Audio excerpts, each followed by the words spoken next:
Okay. Ethnic Book Club.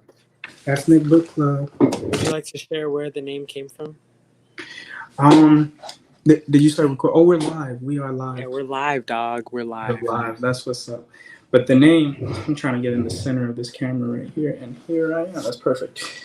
But the name basically came from our college friend group, which consisted of a Caucasian, Latino, me, Haitian, Caribbean, Black Caribbean, and Asian, a Chinaman, if you will. So our group was just called the Ethnic Book Club, and it seemed like the perfect title for making a book club with us, starting with us, and yeah, that's where the name came from. So that's the name, and what we plan on doing with this podcast is just going over a book every session, talking about what we like about it, and particularly how it can be adapted to modern society, our modern practices, and day to day living.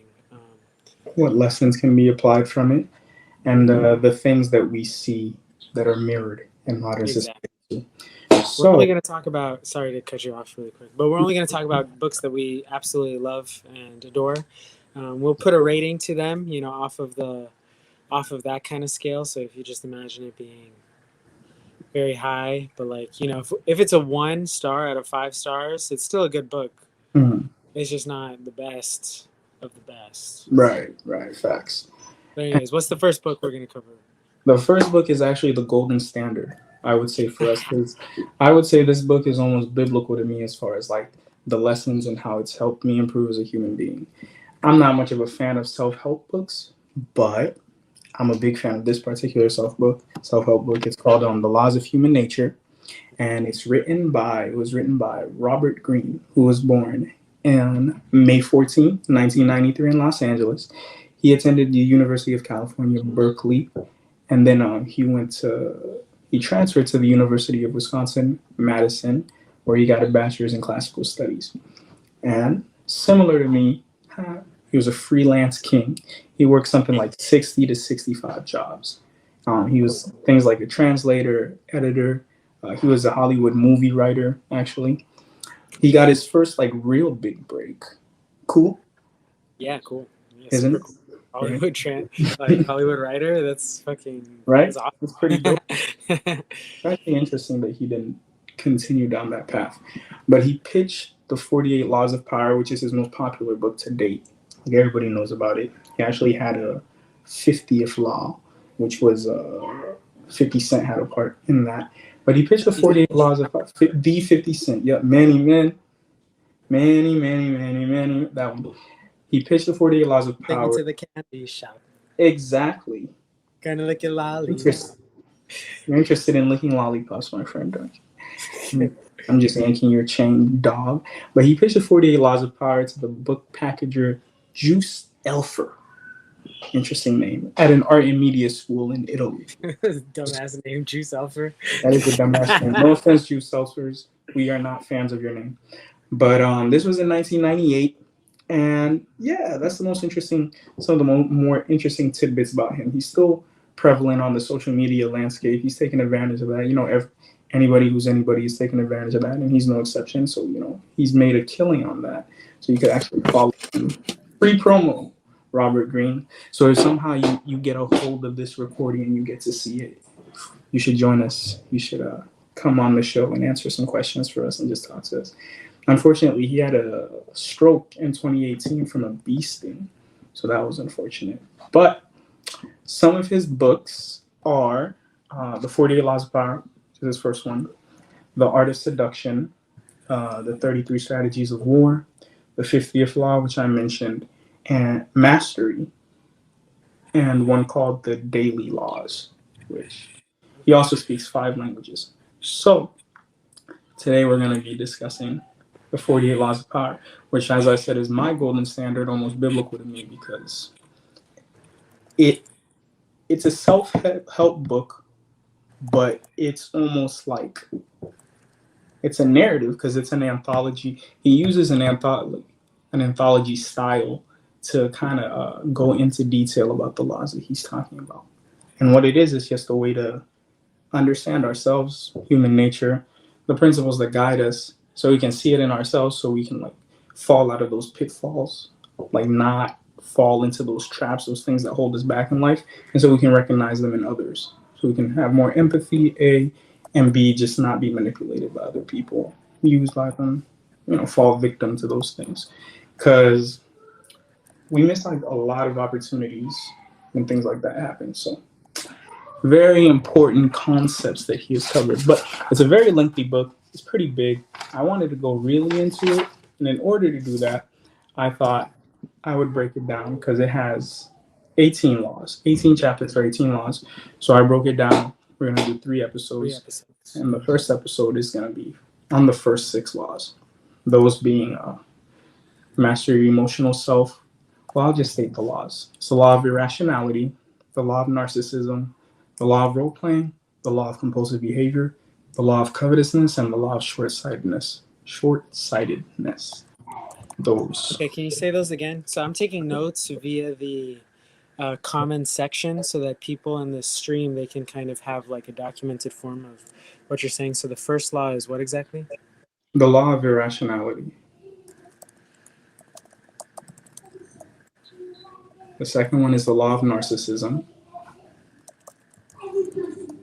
Okay. Then it's the law of role playing. The law of compulsive behavior. Right? Kinky. The law of covetousness. And the law of short-sightedness. Those are the first 6. Okay, awesome. So now they kind of have what's it called? Table of contents, if you will. That's great. I like that. And we'll start with chapter 1, which is master your emotional self, the law of irrationality. So, basically the concept is that like irrationality is just a part of human behavior. Like it's ingrained in us. It's not something that we can fully 100% control. But the first step is to recognize it in order to kind of mitigate some of those like negative aspects of it, like how it can like bring us down or whatever.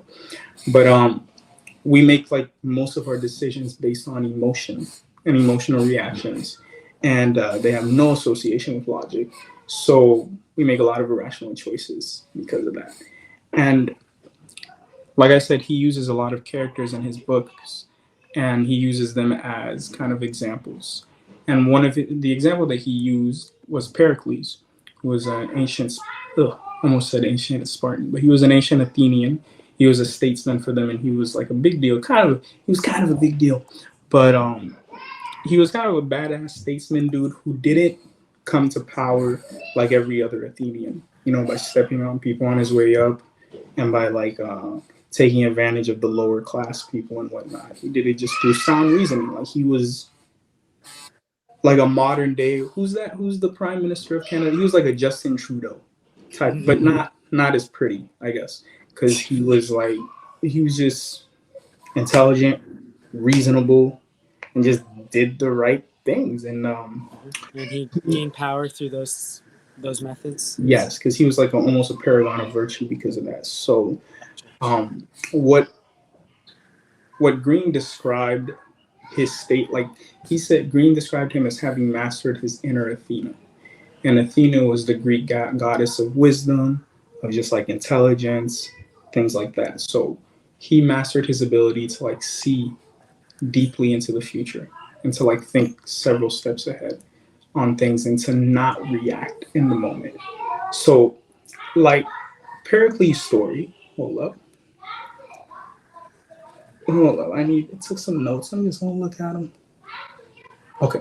So in the 5th century BC, the Athens got word that the Spartans were planning on attacking them, right? And everybody wanted to preemptively strike to neutralize that threat.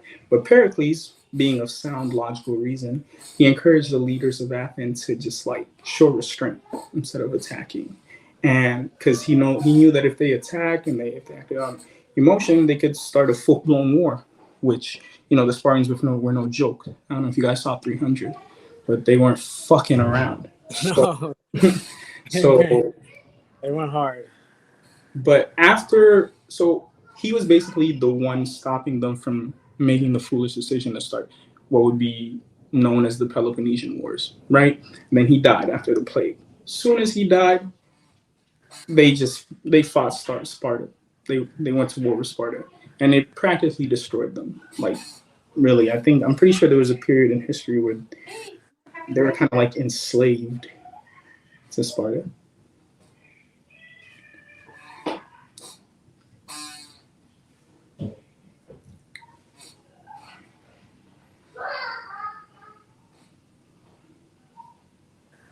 Excuse me, sorry. Who was that? That was my mother. Oh my God! Yeah, she was asking if I was hungry. Oh, that's love right there. But yeah, so what Greene says is that patience is the most fundamental key to making decisions based on rationality. Because when you make them quick, you have a knee-jerk reaction. It's almost typically what he described is typically a lot of times when we make those knee-jerk reactions is because when we encounter a stimulus, basically that stimulus transports us back to a different period in our lives, and we reacted how we would have reacted then. So like when we take time to process the stimuli and then react in a better way, it's like that's how we learn. That's how we know we've matured, how we learn, how we've progressed as people or whatever. But yeah, and he would also consider every option before making a decision. He would think like several steps ahead. Exactly. It's very hard to do. And it's like that's why I like chess, because it's like for real, like I'm not gonna like that is the exact reason why I like chess so much, because it's like helped me hone that ability. Because as you know, Danny, I was a very I've acted very irrationally in the past. Like I've done things just. Haven't we all? Me too, dog. Like Yeah, we both have, but I remember I dated a girl and like literally made the worst decisions just because the sex was fire. Right. You probably know who I'm even talking about. I know exactly who you're talking about. You mentioned it a few dozen times, but I mean, hey, I can't even hold you, because I was in a similar predicament myself. Something that probably should have ended. Like it lasted way longer than its shelf life. Like, but whatever. What are you gonna do? But yeah, and the thing about me is like I have extremely high grade emotions. I can safely say now after some inner therapy sessions, because I don't really believe in therapy. No, I'm kidding. I believe in therapy. Yeah, but I'm not going for a lot of people. It's not worth my money, but like it's definitely worth other people. I just feel like the things that I've been, right, and I'm just like, okay, like you're telling me everything I already know. Like, and it sounds so pretentious, but it's not everything. But I think the reason for it's basically just like a way to talk to someone, to let it out. It's almost like strategies too. You know what I mean? Like they can fine tune strategies, but the thing is, the internet, if you're willing to like search and kind of be vulnerable to yourself and try and identify what you really need and specify like through your internet search what strategies might be best for you and be able to practice them. Like you can do a lot on your own. It's just a lot on your own, a lot. But yeah, and it's like really expensive if you do it the other way. So that's the key to the modern day living in general. Right? In Spain, that shit was free. Really? Yeah. Damn. The U.S. baby, we're working on it. But yeah, we're working on it. So yeah, he would consider every option when making decisions, and he would like synthesize all his information before making informed decisions. And a lot of times that meant disagreeing with people in power, but fuck it. He just like followed he followed that inner Athena, so to speak. And good for him. Oh my god. Right? And he was more concerned with making his decisions based on logic and reason than being popular. Which that's so honorable. A message. Have you ever seen was that the Chappelle Show? Yeah, the Chappelle Show. I think it was the Chappelle Show. Don't forget to bring your kids. But every time like that message, again, that's a message right there, because like I think that is the plague. That is the plague of our days. Like First of all, original thought and ideas are extremely hard to come by in the first place. And then it's almost like when you don't just go with the flow or whatever, you're kind of like ostracized. And of course, there's a pretentious, like arrogant air about people who like believe so strongly in their own ideas and opinions. But only if they're not good ideas and opinions, though, is the conclusion that I've come to. Like, if it's like, okay, we know this already. But the thing is, people will shoot down something that, like, they say they know already in favor of something that isn't better. You know what I mean? So it's like, I don't know. But yeah, so following sound and logical decision making instead of just like popular opinion, major key. And the key to doing that is by identifying our biases. And there are a lot of biases, of course, confirmation bias, conviction bias, blah blah blah, and just like coming to terms with them. And yeah, so that was chapter one. But I guess I remember our first take of this. Mhm. FYI for the viewers out there, if there will ever be any. We've done this shit 3 times trying to figure out the technological struggles of making First a take. podcast. This is the But first he asked me a beautiful question. flawless. What was that? I said this is our first take and we're flawless. If only, if only. Um, he asked me a beautiful question last take. What is your, like, what is the bias that you fall under the Mm. most? Yeah. So I guess I'll throw that question back at you Ooh. because you made a good response last time, and you might change it now, but that's okay. Like That'd be crazy if I changed it now, but I think for me it's conviction bias. conviction bias, yeah. Is Can you that what you elaborate on what said? conviction bias is for everyone, and then Conviction bias is the believing that representation? our ideas are more likely to be true because we have stronger emotions regarding the topic. So that is what I fall victim to a lot. But yeah, see, but here I go doing it. Here I go doing it right now. I was gonna say the reason for it is because like typically I put a lot of thought into my like ideas and I do a good amount of research on them and like I've read a lot. Like I'm a pretty learned individual, but there's holes. There's always holes. So that's what I've learned to recognize that there are holes sometimes and like they're not always applicable.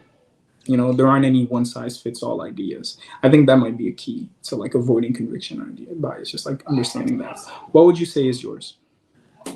Mine per se, I'd have to say, probably for anybody too, is those biases that we don't know about. So like it's really awesome that you sat and thought about what biases you might succumb to most predominantly, because Mhm. as soon as you recognize them, it becomes not only easier but possible to not fall victim to them, more so. But personally, one that at least I'm aware of that I see myself falling victim to is the gambler's bias. So like I will what gambler's bias Said that is last time too. what was that? You said that last time too. Yeah, yeah. Yeah. Um, it's where you try and play statistics essentially. Like the chance of something happening, say the flip of a coin is 50%, but because I saw the coin flip heads 3 times in a row, I might think, oh, it's more likely to be tails now, but that's not true. That's wrong. Uh, Right. that's gambler's bias that's happening right there.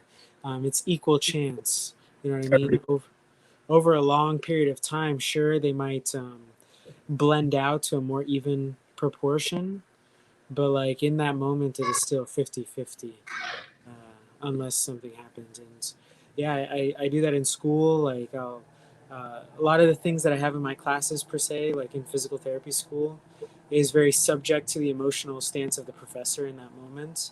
And so I'll be like, oh shit, okay, so they've been feeling like this way, the last few weeks. So they must be feeling differently now, just given statistics and chance and stuff like that. right. But we are very poor at statistics, and something I want to tie that into, and just the law of irrationality in general, is a book that I hope to discuss in this podcast in the future called Thinking Fast and Slow by Daniel Kahneman, which examines those ideas in detail. A very good book thinking fast is essentially intuition, thinking slow is critical thinking, and then the flaws of both. And he goes into biases and whatever. I like that actually, and I think that was kind of the gist of what Robert Greene said in this book too. That was kind of a summary of it, because we can't just be well. Later on in the book, I guess he said that and whatnot. But yeah, hold on. There was one quote that I really liked, and then we'll move on to the next chapter that Okay. I really like from that. Ooh, ooh, ooh, ooh.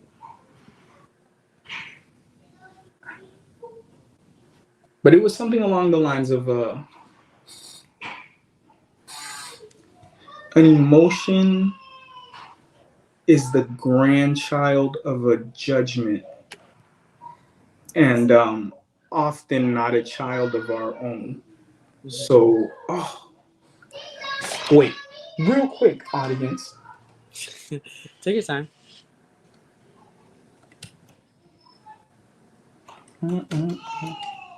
Take my time. Yeah. Okay. And as soon as you say it, I'm going to type it in so it's here forever. Okay, there it is. The inspiration born of a feeling is the grandchild of a judgment, and often of a false judgment. And in any event, not a child of your own.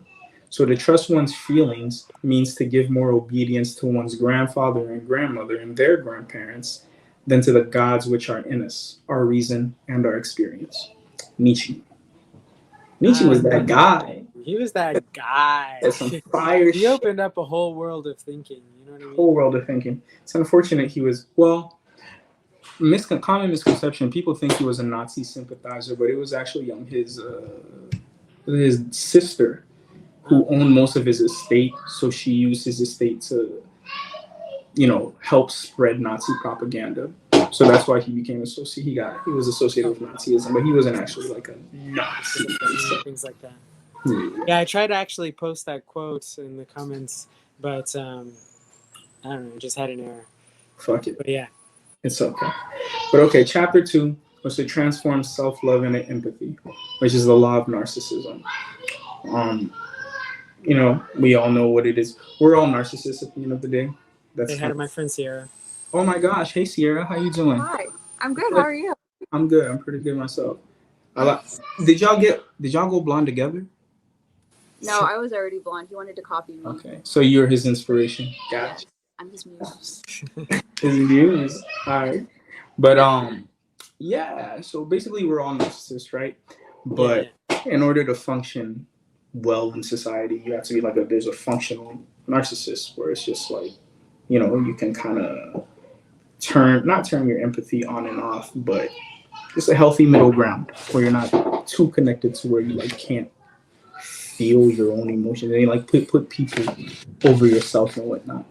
But then on the far end of the spectrum is just people who have and the interesting thing about narcissism, according to him, but his book is based on studies, is that it's born out of a lack of self-love or a lack of self-identity, actually.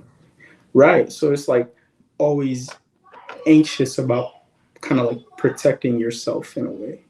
So it's that's why you can't project outwards because you're so inside yourself. Your inner monologue is constantly going and going and going. So yeah, so that was cool. And one of the examples that he used was Joseph Stalin, who was a narcissistic leader. And this guy, he rose to power by being super friendly and super, chummy with people. But once he got in power, that's when his narcissistic tendencies started to show themselves, because he was he felt not ashamed, but what's the word I'm looking for? He wasn't happy about the fact that he had to do that to come up, so to speak. Because this story, he was just he worked in a fake face to get the power. Exactly. So he was acting all nice and shit when really that's not him. Exactly. And finally, once he got what he wanted, he doubled over. Yeah, Yeah, because You can basically elaborate. the opposite of narcissism, right, is empathy, right? That's like the reversal of the law of narcissism is empathy. But like the narcissistic leader is the person who can like fake this, who's like really good at faking this and shit.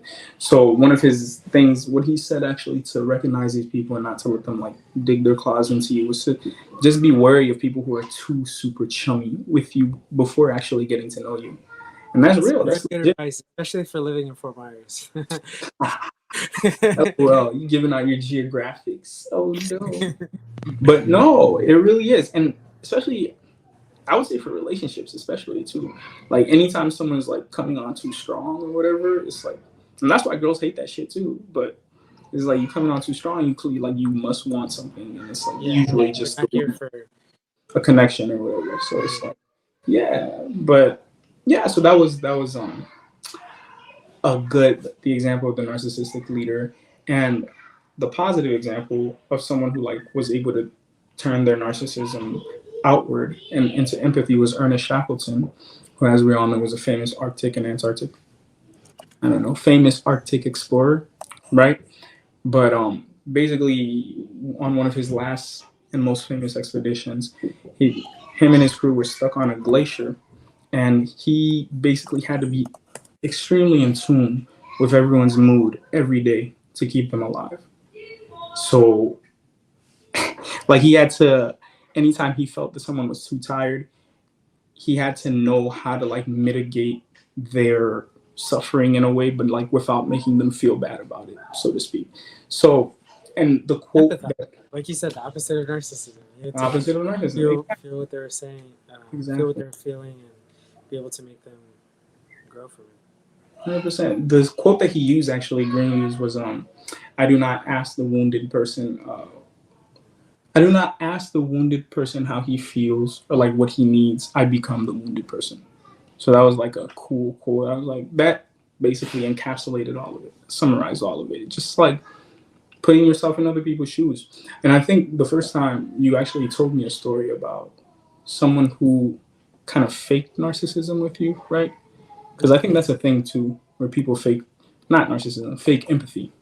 Yeah, one Because hundred they're trying to percent. like simulate I empathy. actually shared a story with Sierra the other day, like about this person in my class. Um, I I know had, another Sierra. yeah. Oh, Yeah. you do know another Sierra. But yeah. Cool. Anyways, we're all in Puerto Rico together. Okay, I was like, She's all confused. Yeah, and the key message there was to just accept people as they are. That's it. You know, like we want to change other people and stuff like that so that they can fit into our world because we're like super anxious. Well, when you're a narcissistic person, you're super anxious about like who can hurt you or like what they can do to you. You want to control everything and stuff. So it's just like it's best to just accept people as they are. So especially since we're the biggest reason for trauma in people too. So it's like, but if you practice empathy, then like you can connect more genuinely with people, etc. So nothing that we haven't heard before, but still. Cool. But Chapter three. chapter 3, Yeah. oh, and use empathy to be able to see people's characters or whatever. But chapter 3 was to see through people's masks, the law of role playing, which kind of self-explanatory. But the anecdote that he used was Milton Erickson, who was a famous psychologist, who he was in a Wait, coma. wait, what was his name? Sorry to cut you off. No, you're good. Milton Erickson. Milton. Wasn't that the name? I think that was the name of the kid from Recess. You remember Recess? Yeah, I know Recess.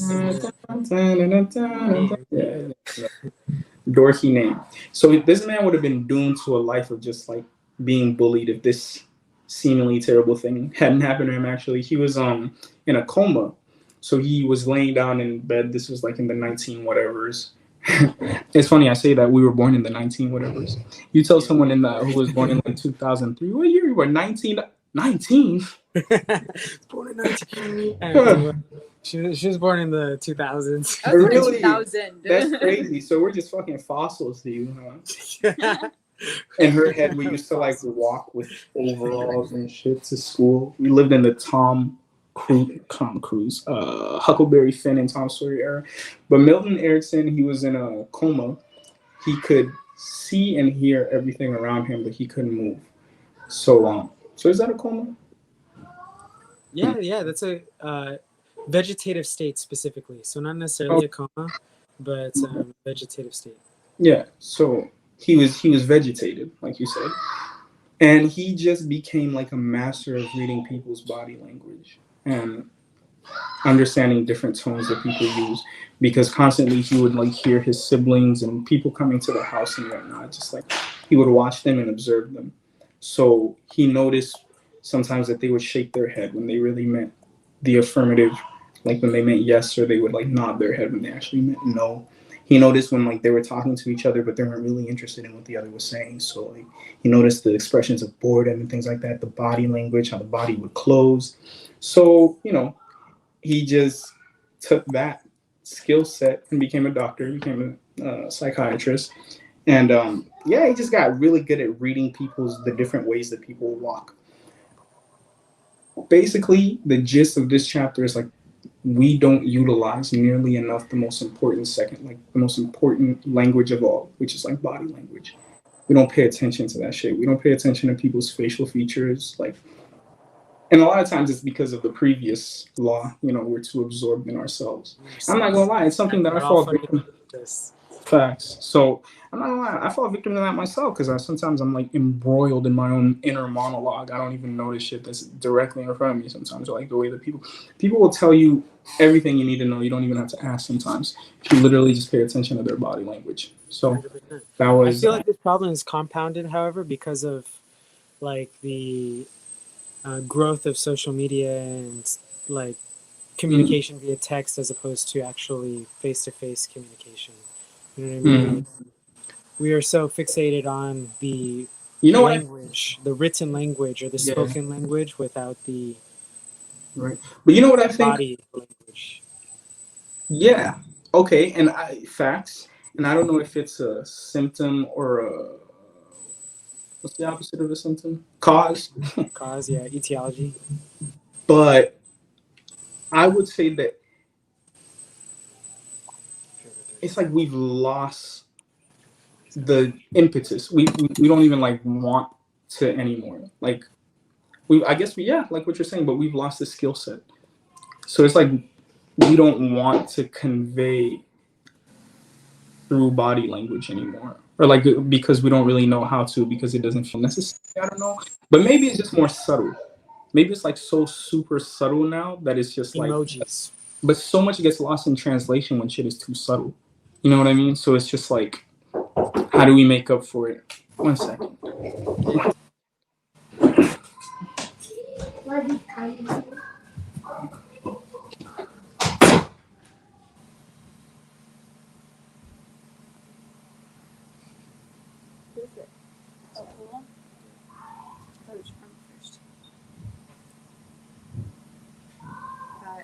Second interview.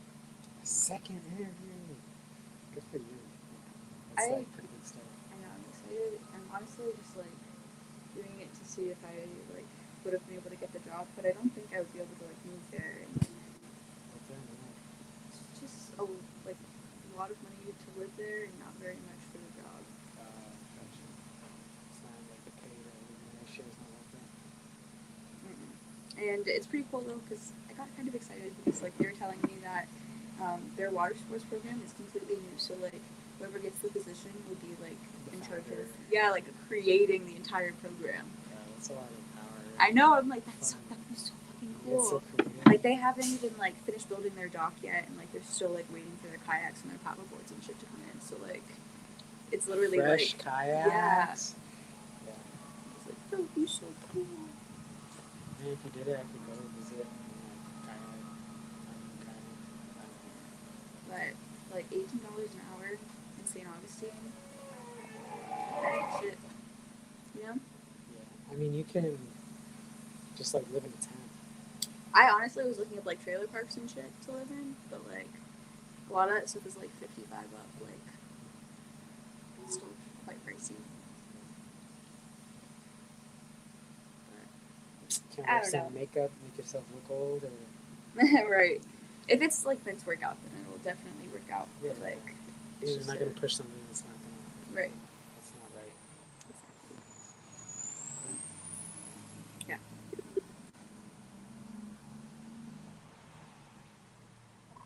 Give me a wet willy. It's a dry willy. A dry willy. Yeah, here, give me a wet willy.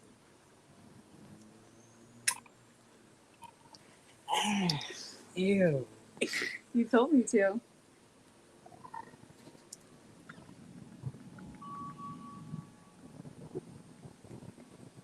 Dude, I can't believe that I ended up like passing that class. Yeah. That's like just some shit right there. I Can't didn't believe know the it worked out. specifics of your situation, but you're a smart girl. I'm sure he recognized that. It was a woman, but And she recognized that and passed him for it. yeah. Well, she said like with like the assignments I turned in and my participation grade that it landed me at exactly a 70. So she was like, "Don't even worry about it, dude." I was like, "Is that true, or are you just like?" You just helped me out. Right, exactly. Because like, thank you, I appreciate it, but like, I just want to know.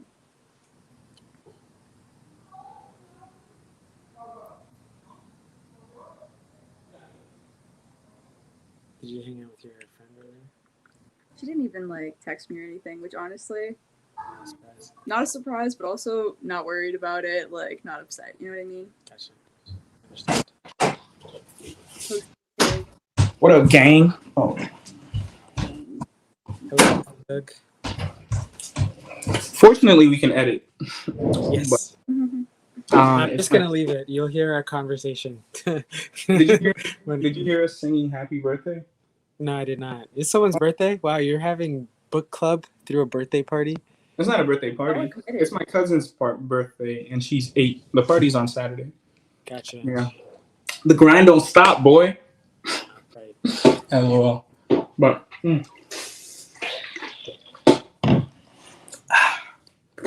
where was I? Yeah. Communication, subtle tones, and things. A lot gets lost in translation. That's what I think so. Yeah, and we're just losing the skill set. That's what it boils down to. But the language is changing. It's just changing, so it's becoming something else. But It's funny that Robert Greene talks about this because you mentioned earlier that he was a translator as one of his, Mhm. miscellaneous jobs. yeah, So he's like one particularly capable of identifying these types of flaws. these types of things. And the fact that he just having 65 jobs alone, so he's like been in any type of role that you can imagine. He's been in. Yeah, I thought I've been places and I've had only 7 jobs. Really? I guess I've had quite a few gigs and jobs and whatnot, but not some of them were for like a week. So, but maybe that's the case with him too. But yeah, so That's a good point. the subtler points of like nonverbal cues are lost, and even like this is a topic that I'm trying to be careful with how I approach it, but like say okay. I guess there are ways, and people know. Okay, but I was gonna say like a relation, like a game, or like relations like that or whatnot. When you're going out and whatnot and talking and Oh yeah, conversing and like if it gets to that point, consent, like how far, because there are certain California, I'm pretty sure you have to like verbally consent, but who's gonna actually like do that? I ask. I'll fucking ask every time. What'd you say? I said I'll ask. I'll Every ask single time, As like, hey, as you should. I'd stick it in right now. And that's it. Nothing Nothing for you. You get none. That's it. Ever. You'll never see her again. Oh my god. But yeah, no, that's you got to be careful, especially you. You're got in trouble. Don't do that. We gotta edit that. Wanna share that story on here? Right. Gotta be careful. But yeah, no. But I'm saying it's just like in general, it's like we're number to that, and so much gets lost in translation because something means something else, whatever. But Yeah, and chapter 4 was to determine the strength of people's character, the law of compulsive behavior. The gist of it was what we've done before. Well, okay, our habits now, the things we do now, is like not the first time we've done them. We've done them before, and more than likely we'll do them again in the future because our character is kind of set during, well, there's a genetic component that predisposes us towards certain things.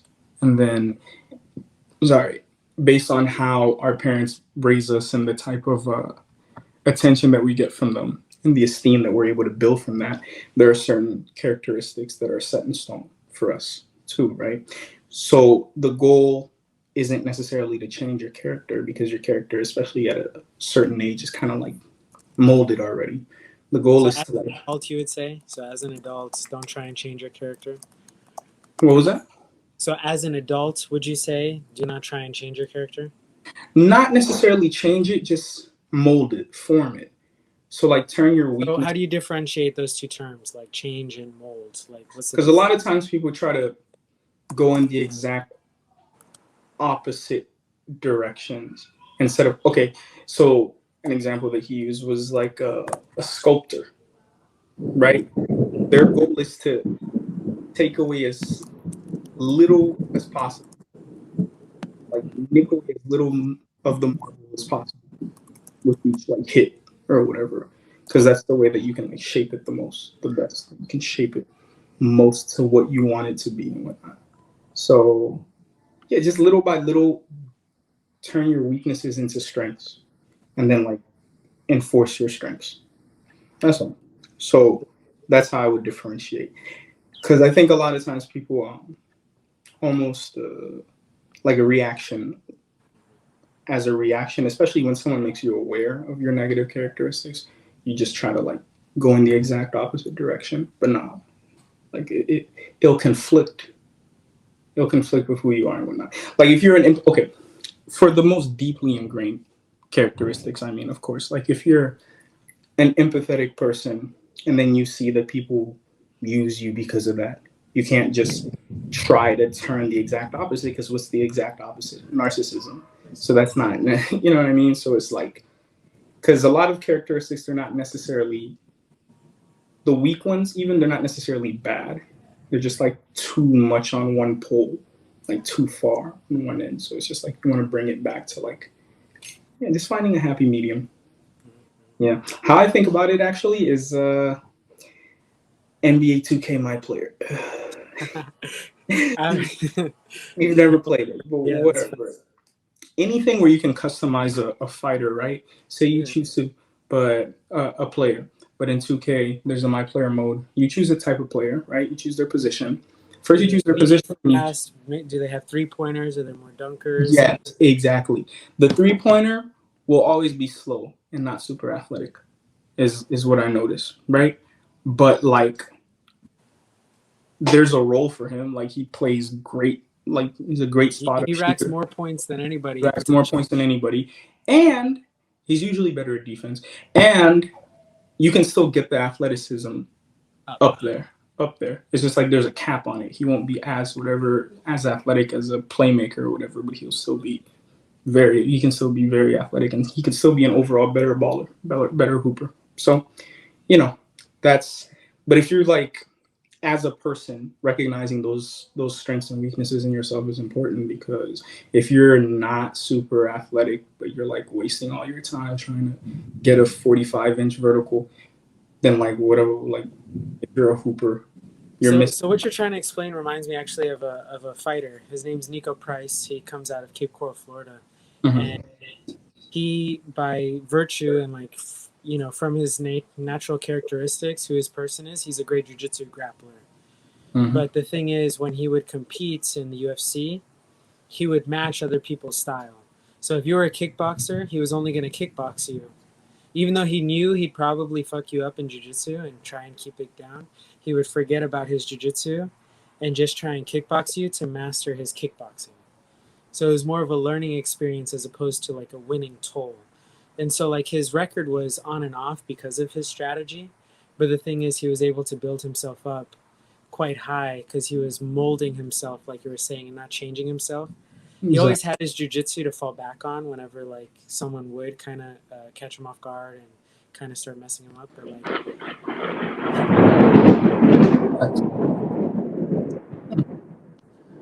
But yeah, he would try and do that. he was trying to do that. I thought you were done. I didn't mean to interrupt you, No, but there was a big thunder that was going off. I don't know if you heard it, but is that thunder? That's what that was.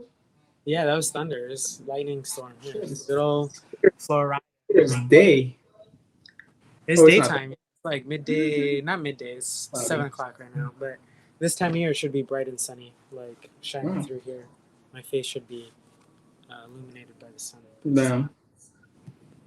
But he mentioned that just when choosing who to work with and what type of jobs to do, it's important to take into the most important thing to consider actually is your character, so you don't end up doing the wrong thing. And the anecdote that he provided was Howard Hughes Jr., who was the inheritor of this conglomerate business thing that his dad had started. And he basically ran it into the ground because as a kid, he was an only child, so his parents doted on him and they had all these expectations of him. So he acted like he was super like amenable to everything they said, and he just like did whatever they asked of him. But LOL. But as soon as his parents died and he was orphaned young and shit, as soon as they did, he lashed out, and he was only 19 and he wanted all the money in his trust immediately, and no one could tell him shit, and he alienated himself from the rest of his family. And then he just did a whole bunch of crazy stuff, just things that weren't in line with his character, basically, because really he was into planes and aviation and whatnot, the technical aspects of it, but he wanted to be a businessman like his father, basically, and like improve the family legacy and whatnot. But yeah, every business venture that he took on basically failed because he was a micromanager. Like he had to oversee every single detail of every project that he was a part of. So he had no trust. Yeah. And part of because he wanted that freedom that he wasn't able to get as a kid so bad. Because so how does that play into his character? Like, how would you say he should have molded but not changed his character? You know, he should have molded his character by learning how to let go of control, right? Mm-hmm. And like, because he's a perfectionist type. Like it seems to me, and like based on what this guy was saying, what Robert Greene was saying. But he's a perfectionist type, so he should have done something technical. And he was interested. He was like a good pilot, and he understood the details of the planes that he was working with, things like that. So he should have done something along those lines, and then left those other types of responsibilities to other people. That's all. Just learn how to lose control. But he couldn't relinquish control at all because, he didn't have any of it growing up. So it was in trend, and that's what formed his character from youth and whatnot. But yeah, like it compels us to act in certain ways, characters. And what's important to do with other people is to gauge their character, the strength of their character, like the strong, and you want to keep around you as much as possible the people with strong character traits, like, dependability, honesty, they don't fold under pressure, etc., things like that. And but this was actually very important. He mentioned 6 toxic types of characters. There's the hyper perfectionists, right? Like they'll have patterns of initial success, but then they burn out in like a spectacular fashion, like and fail. There's the relentless rebel, who they seem exciting at first, but then like they're locked in adolescence because like they probably had too much parental supervision and whatnot as a kid too, so like they're always lashing out. Kind of sounds like so people have combinations of them. So that's what Howard Hughes was. He was a hyper perfectionist, relentless rebel type, etc. What would you say? I was saying that it kind of sounds like who I was 3 years ago. The relentless rebel. The relentless rebel. I agree. We have mixes because I definitely saw some of that in myself too. because I was so like growing up, I wasn't given an inch even to maneuver outside of like the standards that my parents set for me. But there's the personalizer who seems sensitive and thoughtful, but they take everything personally. There's the drama magnet. They're exciting to be around, but like they always cause ugly drama. There's the big talker, huh? The drama magnet is funny to me. Right, right. Like they have the big talker has big ideas. They're always looking for help and backers, but they're like afraid of actually implementing them. The sexualizer, they seem charged with sexual energy, but they'll blend boundaries of when this is appropriate. So like they can't tame it. There's the pampered prince slash princess, who seems calm and confident and has an almost regal air, but like they'll cause others to feel guilty for not attending to them, for not taking care of them, or for not whatever. The savior, who will save you from your difficulties and troubles, but like that's just to have like control over you in a way. So it's better to be self-reliant. And the easy moralizer, who they communicate injustice at every little thing, but it's without actually doing anything to change anything. Like it's when it suits them. Hence easy moralizing. And they always have flaws too, and they secretly they crave power themselves too. So typically that's how they do it. Yeah. So the goal is to mold yourself into a person of superior character. So, you know, examining yourself thoroughly. Don't deny the shit that you have that's compulsive in you. Yeah, be aware of it. Refine the things that we have, your strong character traits, and kind of like curb the weaker ones. Boom. So that was chapter 4. Chapter 5. Become an elusive object of desire, the law of covetousness. This was Say that one more time for me so I can write it down. Good. become an elusive object of desire, the law of covetousness. All right, go for it. The example he used was Gabrielle Chanel, i.e., Yes, the Chanel. the Chanel, Coco Chanel of Coco Number 5. But she tried her hand at a bunch of different things because when she in her youth, because she couldn't tell what she really wanted out of life. It took her forever to identify what it was. So she tried to be an actress. She tried to be a courtesan. You know what I mean? And she didn't realize until a little later that, well, she realized first of all that she wasn't great at those things. So she had to look for the meaning behind them, and she realized that basically she just wanted power to do what she wanted when she wanted, because women at that time didn't have that ability and whatnot. So she just wanted. So she was a fashion. So eventually she became a fashion designer and whatnot. Oh, funny thing, also a Nazi sympathizer. Really? Yeah. Just like Nietzsche's sister. Just like Nietzsche's sister. And presumably Nietzsche. Not presumably, but what's the word? Like, Allegedly?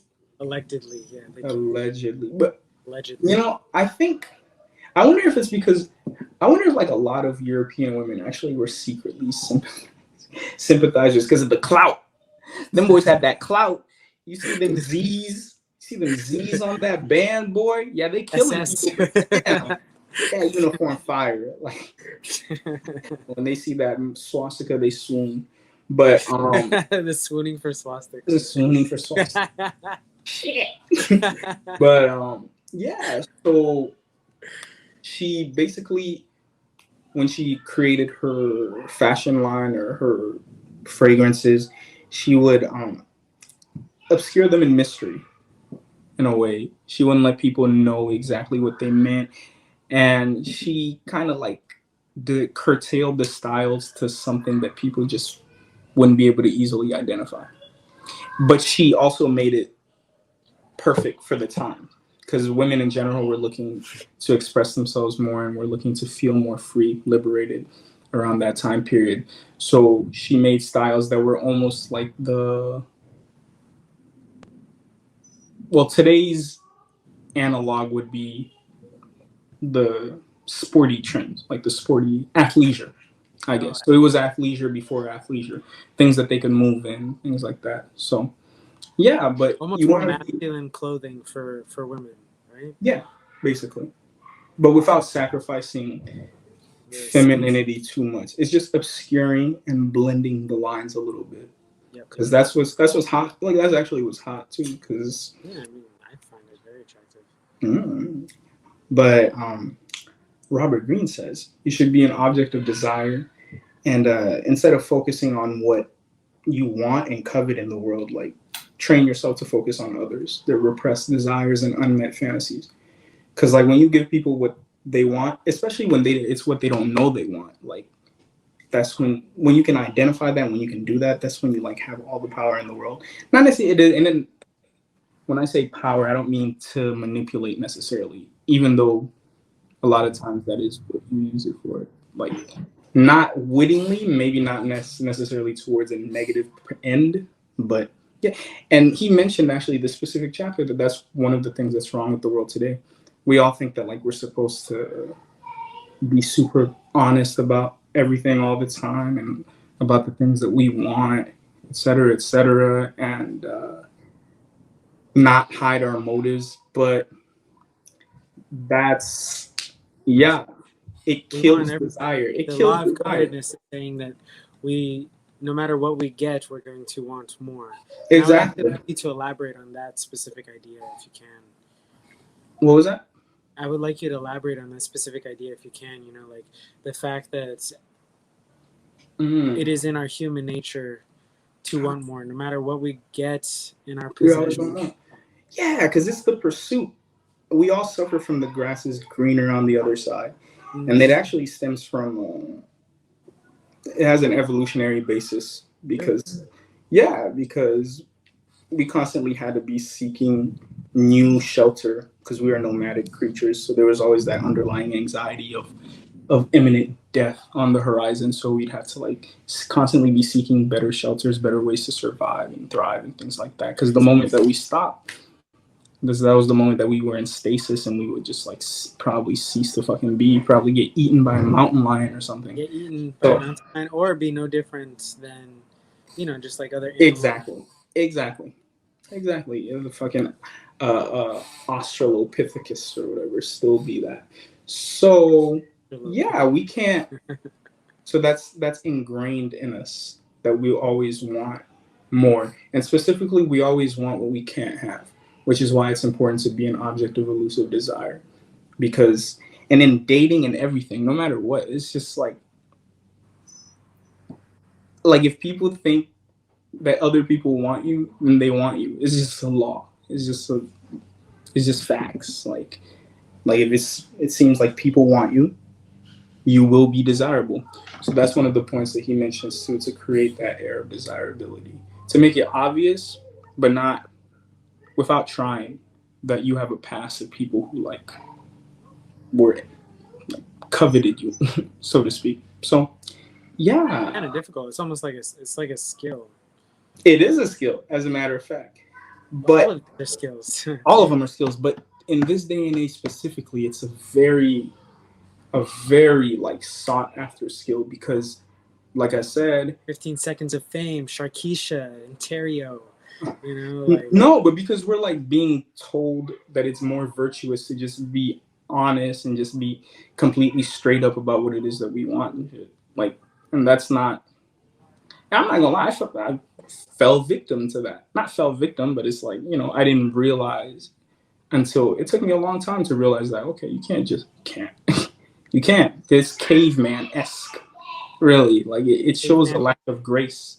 It shows a lack of finesse. Like, hold on, if I'm understanding you correctly, you're saying it's somewhat negative to be honest, then, or no, it's not negative to be honest, but it's negative to be overly honest all the time. Because you don't have to lie to present a message the way you want it. And that's what it means to obscure your message. But that's if you want something, if you want to get something done. You know what I mean? So it shouldn't be for nefarious purposes, but yeah. But people don't, because we don't want truth and honesty. It's facts. Because it's like, why do people why do we People put like on gossip as opposed to truth. no, not true. No matter how much we say it, we don't want truth. People want their imaginations to be stimulated. That's it. So you don't like lie. You just tease. Because it's like, why would we have to put on our best faces and be our best selves for the dating world otherwise? You know what I mean? Like, why would we have to get nice haircuts and wear cologne and look good or whatever? That's You almost know? like a hard pill to swallow type of human nature thing. You know what I mean? It I feel like is. a lot of these are gonna be, but that's as you presented, kind of more It difficult is. one. It really is. But because again, people want their imagination stimulated. So people can either love you and be excited by you, right? Or they can hate you and be indifferent to you. So typically you want them to like The to first one. love you and be excited or like stimulated, like basically. But it's like, It's pretty yeah, you can't do that by just being straight up about here I am, world. And yeah, it's harder for me too, because science background and shit. Exactly. When you show that you're the type who sucks toes, for example, then it inspires your imagination because it's just like, what else can you do? You know. But awesome. yeah, You can suck toes.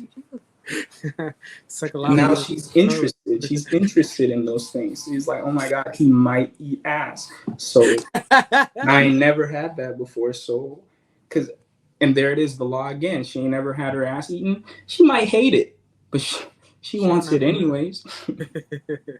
So yeah, and whatever it is you're working on or creating, associate it with something new, unfamiliar, exotic, progressive, and slightly taboo. Is like the goal should be like the goal, and don't define your message as he says it, but leave it kind of vague and open to interpretation. It can change over time. Exactly, and different people can interpret it however they want. Because the That's example why that poetry's so beautiful. yeah, and jazz. People don't love jazz anymore. We live in a day and age where people talk shit on jazz. Jazz, But they're afraid of it. They're afraid of the lack of structure. They hate the way you can interpret it so many yeah, different ways. facts. Like, but Means yeah. Oh, and make it ubiquitous too, is what he said. So whatever it is you're creating, your message or whatever it is, make it it's like over like encompassing. put it everywhere, which is what advertising companies. That's the thing, man. That's the thing. The powers that be. I'm on my what's that shit called? Those people who just are like, moon landing was fake. Or those, I'm on my Flat Earth type conspiracy shit. shit, I'm on my conspiracy shit right now. It's like the same powers that be that will preach a certain way, like being just truth and honesty or whatever, will use all these things against us to like get us to act in a certain way, condition us so that we want their products.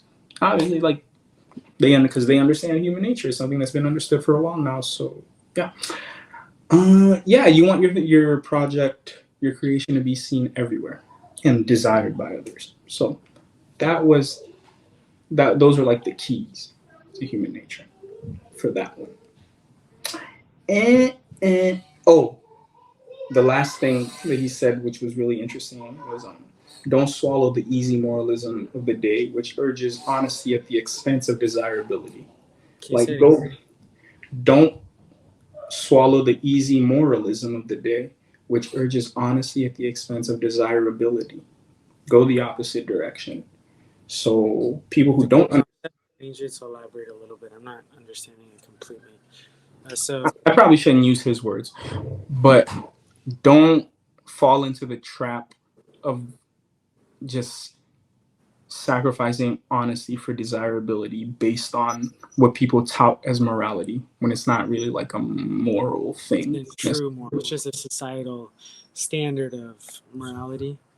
Yeah, yeah. Because, for instance, a lot of the shit that we do in the United States, might be morally Dubious. good, Oh, good.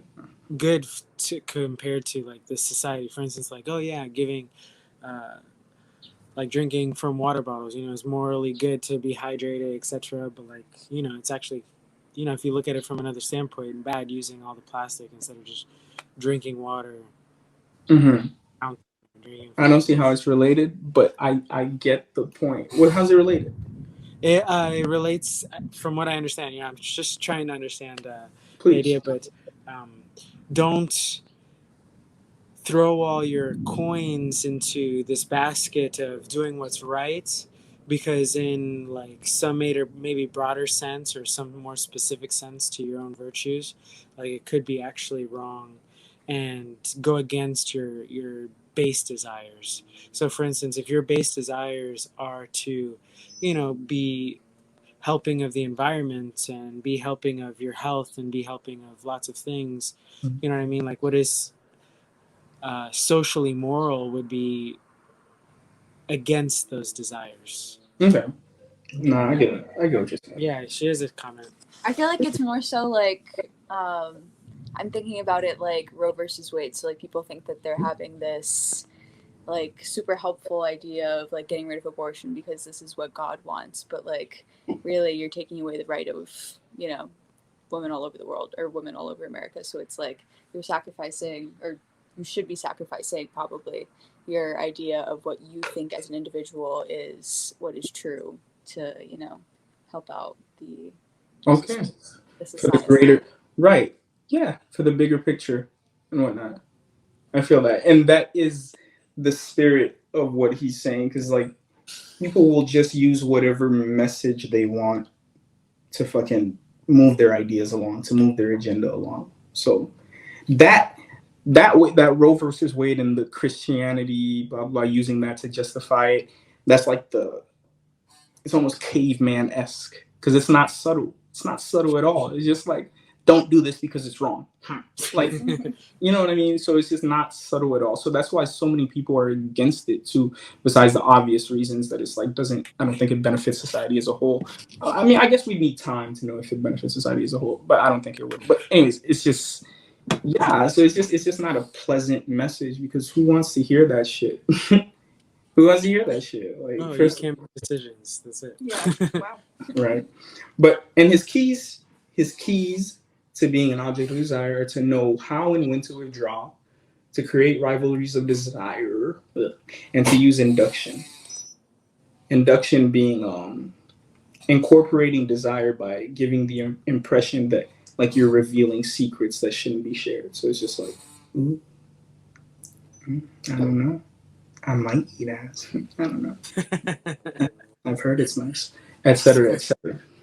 And so yeah. Oh, and for ourselves, like to not be consumed by that law of human nature and our own beings or whatever is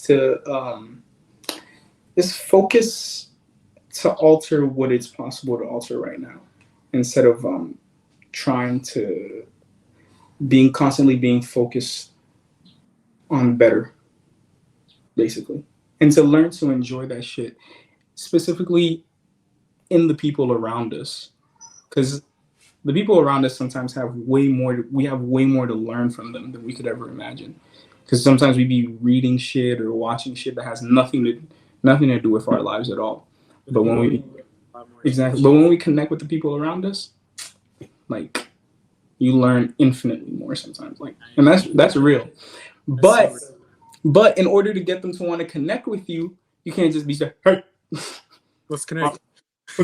You're a person. I'm a person. I'm a person. Be connected.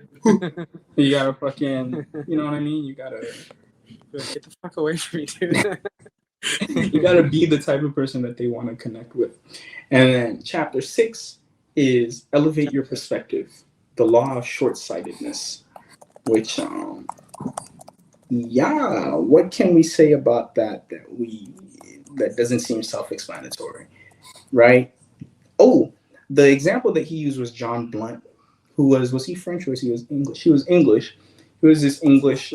He held some public office, but this was during like a gold rush of a long time ago, and basically he got caught up in one of those almost pyramid. It was a pyramid scheme of its day, and it had to do with stocks. Well, the gist of it, I think, was the government was okay, converting people's stocks into like in chain into like a security against their debt. Boom. Whew. Got that out. I'm not a finance whiz at all. But it was just like basically if you bought stocks in if you bought these credits from the government, right, and you paid with it using stock, like your stock money, then you would get more value towards your debt, like debt that you owe the government or whatever. So, but anytime something, but it had nothing backing it. That's the point. So it had nothing backing it. So a bunch of If it people were got to crumble, rich, huh? if it were to crumble, it would crumble hard. Right, and whoever's left holding the bag would just like, you know, yeah. So it had nothing backing it. So a bunch of people went poor, including Sir Isaac Newton. I think he lost a bunch of money, et cetera, et Really? cetera. Yeah, a bunch of people Oh, Sir Isaac Newton. was involved in that. Yeah, but a bunch of people killed themselves. Blah blah blah. It was just terrible. It was a lot of short-sightedness because John Blunt, who presented this idea to the then King of England, didn't look far enough into the future to realize that if nothing is backing a credit that you're proposing, then eventually, like, it'll lose all its value. Like, if people stop buying it, as soon as people stop buying it, it's gonna lose all its value, and like people are gonna lose all their money. And, yeah, so that's important to elevate your perspective, to think multiple steps into the future. Again, why I enjoy chess. It's great. The only, I mean, it's limited because it's like a field. Well, chess is limited because it's like a field and it's like 64 squares. But the fact that just those 64 squares, like, there are more different types of games you can play, infinite combinations, and you'll never play the same game twice. Is what's great about it. But yeah, like ice crystals. Yeah. You know, like a snowflake is never the same. Never get the same snowflake. But it's your animal part of your brain to be impressed with what you see and hear in the present. So you immediately see the opinions and actions of people around you. You know, they seem like dramatic. So that's like caveman brain, right? But you learn people. Smooth brain. You gotta learn to measure people by the scope of their vision, like, and don't mess around with depth people. Of their sulky. Huh? The depth of their sulky. Basically, and don't waste time with people who can't see the consequences of their actions and who are like always reacting. Which, I'm not gonna lie, it's a thing I'm working on. You know, I think I'm. For you. Me too. Thanks, man. You know, just like planning and thinking of the big picture in general. Yeah, so you got to look on the larger trends that govern events and not things that are immediately visible, and never lose sight of your long-term goals. The first time we recorded this, I think we talked about what was it? Your code, so to speak. The virtues. The what? The virtues. Yeah, the guiding virtues, if you will. Mm-hmm. Because 1. Yes. Observation. Yes. 2. Truth. Yes. 3. Health. Mm-hmm. 4. Efficiency, to kind of like lay it all about. Facts. And that's real. And it's similar to mine. Mine was to understand, to impact, and to experience. So, and to experience / be fulfilled or find fulfillment. Those are like the 3 things that like kind of guide my actions. And what is etc. Hmm? What is good? What is bad? Helps guide. Exactly. Because good and bad is relative. But yeah, and an important point that he makes is that the strategist will always prevail over the tactician. Tactics basically being those intermediary steps without thinking of the big picture, or without having a bigger picture in mind, or without them being aligned with a big picture. So if we were playing chess, like I said the first time we did it, like if I see an open pawn and I take it with like a more valuable piece without noticing that there's, a piece behind it. Yeah. And the thing is, like in chess, there are so many layers that it's like You got to think deeper and deeper and deeper and deeper and deeper about your ideas. Obviously, you got to act as you're thinking, because then you'll get lost in. And that's kind of a problem of today, right? That people get lost in analysis paralysis because there seem to be so many options. Really, there aren't that many. Paradox of choice. A paradox of fucking choice. But that's not an excuse. It's not like an excuse to not think deeply about the things you're doing. And the keys that he gave, right, when facing a problem, right, train ourselves to detach from the heat of the moment. Because like sometimes that's how you drive people away too. Because it's like you might like text someone, they don't hit you back that day or whatever. And you're like, who do you think you are? And you're just like pissed. But you don't know, they could be overwhelmed. They could be overwhelmed with whatever it is they're going on. So, you just give it time, step away from the heat of the moment, and then you deepen your perspective. That's the second step. Deepen and widen. That's the third time we've actually talked about the importance of patience. Yeah. In this. I'm not gonna lie. I think it's the most important virtue of all. I want to say, like, it's the single one that like everything else will fall into place if you kind of have it. Because patience, it helps you be disciplined. Patience helps you be consistent. Patience helps you be consistent. It helps with everything. So yeah, deepen and widen your perspective, and don't just grab an immediate explanation. Dig deeper, and look at the overall context. Everything. These are all kind of repeating the same things. So, and when making a plan, think it through all the way to the very end, and then work backwards from there. So there's that. Pay attention for unintended consequences. Don't get stuck in tactical hell, which is basically when you're just you lose sight of your long-term goals. So you're in reactive mode. It's basically reactive mode. Ticker tape fever, which is basically just doing what everybody, getting swept up in crazes, like doing shit just because everybody else is doing it.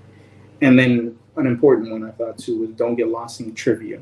So like mundane details, like unimportant details and shit like that. And then it's the don't lose sight of the forest for the trees rule or whatever, however that goes. So yeah. And woo! Nature Boy Ric Flair, that's it. That's 6 chapters. That was incredible. Isn't that incredible? Whew. That was a lot of talking. Any concluding remarks you want to say about these first 6 chapters? Do you see a common theme between them? I'm gonna scroll up. We have. I will say that it seems to me that they do build on themselves, and I didn't think about that until the last time that I read this book. But they build on themselves. Like I didn't even realize that. It's just like it really is like you're learning a thing. Like in physics, you do like math and then trig and then physics, and then inside of physics you first do like kinematics, and then from kinematics you can build onto like your forces, and then you can do your conservation of energy. Facts, because it's not until so the first chapter, it's not until you master your emotional self that you can recognize like if you're narcissistic, right? And then you turn your self-love into empathy. And it's not until you like can practice empathy that you can see through people's masks. Because if you understand how other people are feeling, then you can like understand when they're being disingenuous. And then like once you have those or whatever, and not just seeing through people's masks, role playing too. That was the chapter. It was like having the right mood for the right situation. So yeah, and it's not until you can do that you can actually have a good gauge, measure people's character and their strength of character. You can recognize compulsive behavior. And then once you can recognize compulsive behavior, you can like separate the good behavior from the bad behavior and see deeper into what people want and what people like. And then you can be what people want and what people like and be desirable. And then, you can elevate your perspective after that. They build on each other, is my point. It becomes probably a little more abstract after the first 4, but yeah, definitely those first 4, they build on each other. Awesome. But yeah, so that's what I noticed. And any closing remarks, then? Mm, no, that was awesome. Why don't What you? I mean, I know all about you, but why don't you share a little bit about yourself? you share about yourself? I've been talking for like the past hour. A little bit. My name is Bartholomew Baudelaire III. Okay, Bartholomew. A pleasure. Yep, I was born and raised in Ontario, Canada. Hmm. Living now in. Uh, You already said where you're living. I already said where I'm living. I was gonna make some shit up again, like all of the things that I just said are a lie. But My name is John Vallon III. I was born to aristocratic English. my family was killed by a rogue cousin, and I was left Only wandering the streets. wandering the streets of London until a benefactor, a rich benefactor, uh, adopted me and brought me to the U.S. and paid for me to become a lawyer. I'm dead. That's actually the fucking plot of Great Expectations. The reason I survived those cold winters in New York, or Ontario, excuse me, that's where I was from. I would take the pages of books and stuff my clothes with them, and they would keep me warm. They And keep the you only thing warm. I had to do was pull the pages out, and I'd read them No, unorganized, page by page, from different books, and create my own stories. dead. And And here we are today. here we fucking are today. It's a pleasure to meet you, Baudelaire.